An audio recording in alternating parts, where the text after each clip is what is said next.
Seria tão bom se doença lesse livro, né, Fábio? Tá no livro que tem um Bloomberg positivo e a gente vai lá e resolve, né? Faça o seguinte para a gente, por favor. Então, a gente tem desafios. Crianças, a gente estava falando, né? Por quê? Porque é difícil você descrever os sintomas podem ser específicos, a apresentação clínica, ela é menos específica. Geralmente você tem o quê? Só uma irritabilidade na criança, né? Recusa alimentar, choro, e a dor abdominal pode ser mais difusa, ela não vai ter um Bloomberg positivo. E isso vai demorar um pouco mais, essa migração para a quadrante inferior, e pode não ser tão clara. Então, geralmente, criança, para a gente, é um desafio um pouco mais complexo, que a gente acaba dependendo muito dessa interação, dessa parceria com o radiologista. Né? Então, a gente acaba dependendo bastante, não só da experiência. Eu gostaria muito de ter um ultrassom com alta definição, que nem você apresentou aí, viu, Fábio? Parabéns pelas imagens e pelo diagnóstico. Seguinte. Desculpa, Fábio, só voltando um pouquinho para a criança, vou contar um caso real que aconteceu comigo. Não era tão jovem, era uma criança de 8 anos que conseguia definir bem a sua queixa, e aí a tomografia veio uma tomografia normal. Eu estava no Einstein de plantão, acionei a retaguarda, aí o colega da retaguarda, a primeira coisa que ele perguntou, mas e a tomografia? Eu falei, olha, a tomografia veio normal, mas eu tenho certeza que é apendicite aguda. Apendicite aguda inicial. Não, mas se a tomo está normal, eu falei, olha, eu vou internar o paciente, não vou liberar o paciente, vou iniciar a antibiótico terapia, amanhã cedo você reavalia. Não, mas veja bem, eu falei, olha, se você não quiser acompanhar o paciente, eu interno para pediatria, não tem problema. Insisti muito e falei para a mãe, mãe, eu tenho certeza absoluta que seu filho tem um apendicite porque ele tem sinais clínicos de apendicite, apesar da tomografia ser normal. Internei a criança, no dia seguinte ela foi operada porque era um apendicite agudo. Então também não dá para colocar toda a culpa no radiologista porque o exame não é 100%. Então é uma parceria, a gente tem que ter a clínica e tem que ter o parceiro da radiologia para poder também nos ajudar nessa decisão. Então, isso acontece na vida real. Tá? Às vezes a gente tem que bater o pé na clínica, né? Porque o exame não é 100%. Seguinte. E o idoso? O idoso também, né? Lembre-se que eles já são mais anérgicos do ponto de vista de resposta imunológica e geralmente eles sentem menos dor, eles têm uma localização mais imprecisa, eles não têm uma resposta inflamatória tão importante, então os exames de sangue também não são tão alterados, e é muito comum você acabar fazendo diagnóstico na complicação, que é a principal, é a perfuração. Né? Então a gente acaba tendo aí uns diagnósticos mais tardios de apendicite aguda em idoso, porque a clínica não é tão exuberante, e aí também, mais uma vez, nesse sentido, a parceria com o radiologista é muito importante, né? Você definir como aquele exame que o Fábio mostrou, que você tem pneumoperitônio localizado, você tem borramento da gordura, você tem líquido livre periapendicular, né? Quando a gente tem, por exemplo, apendicite retrocecal, é muito oligosintomático, né?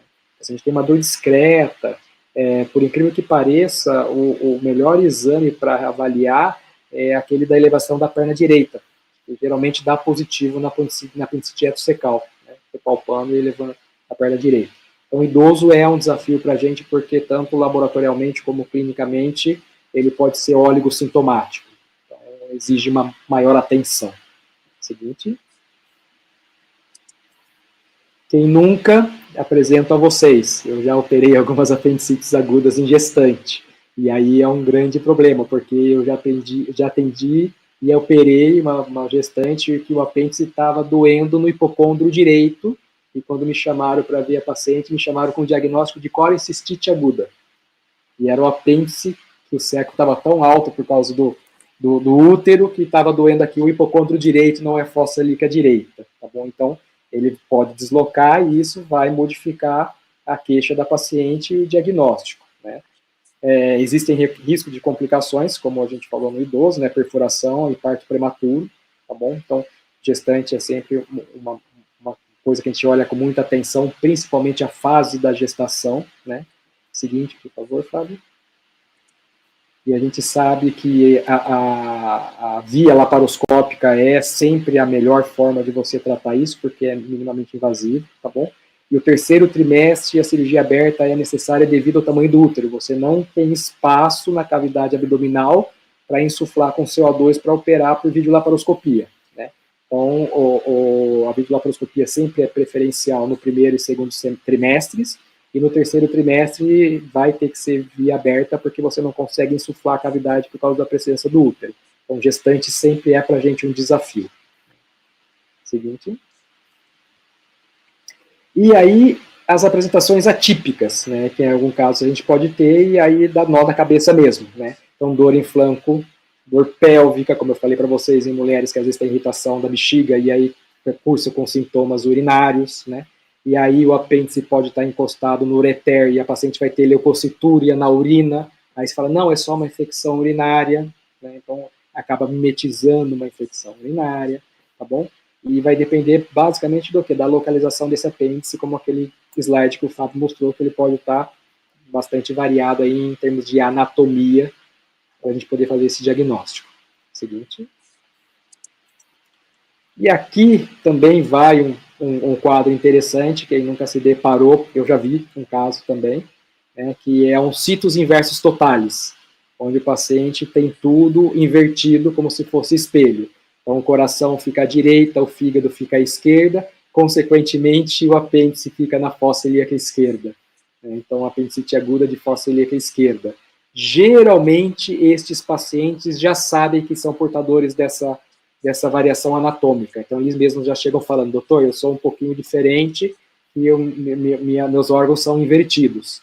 Mas, quando o paciente não sabe, e eu já passei por essa situação uma vez, eu pedi um raio-x de tórax, de abdômen, e aí eu fui conversar com o técnico de raio-x, porque ele tinha invertido o raio-x do paciente. Aí ele falou, não, doutor, não inverti não, tá certinho. Eu falei, não, não é possível. Aí eu fui examinar o paciente, o fígado palpável à esquerda. Aí eu falei, você sabia que você tem sítios inversos? Ele falou, não, doutor, o que é isso? Aí eu fui mostrar para ele, falei, olha, é tudo o contrário, isso é um diagnóstico bastante importante.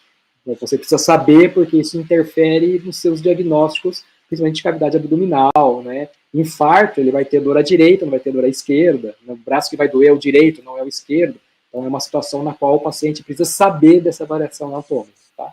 Mas também é uma situação rara, graças a Deus, mas também que dá nó na cabeça da gente. Seguinte.